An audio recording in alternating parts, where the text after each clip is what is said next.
Hi, this is Morton Patterson, and I want to share with you a story. Last year I was in Atlanta with my sister to attend the funeral of a dear cousin.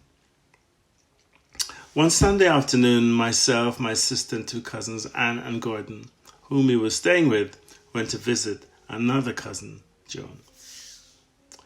As we walked in, they were frying plantain, but in a way I'd never really seen it before, and it just looked so succulent and juicy. I just couldn't wait to taste it.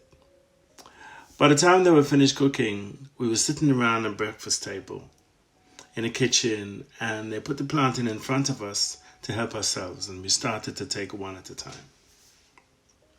Now I'm a man who likes a bit of a pepper sauce, and so I got a teaspoon, put some pepper in the teaspoon, picked up the plantain and dipped it in the pepper sauce, and then I'll have it. Absolute heaven.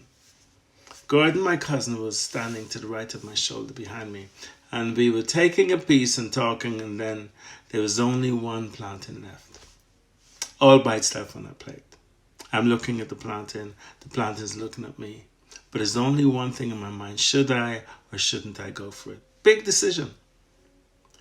I'm pretending to continue the conversation, but I really wanted that piece of plantain. And momentarily, while I'm vacillating, Gordon reaches up over me and takes the plantain. And as he's picking it up, I'm watching that plantain pass my lips, and I'm hoping he would say to me more, "Do you want a piece?" But he didn't. I was so upset. And to top it off, all I was doing was left holding that teaspoon in my hand. Later that evening, when we were back at the apartment, we were talking about going for things and how you need to be assertive and confident.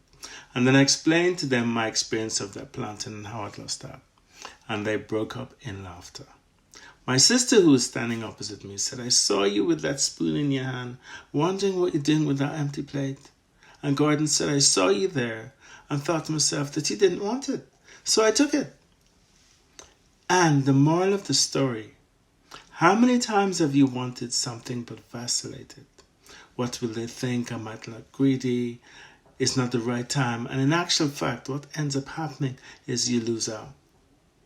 How many times do we allow people to think or to take what we would have had? And I call this story the case of the last plantain.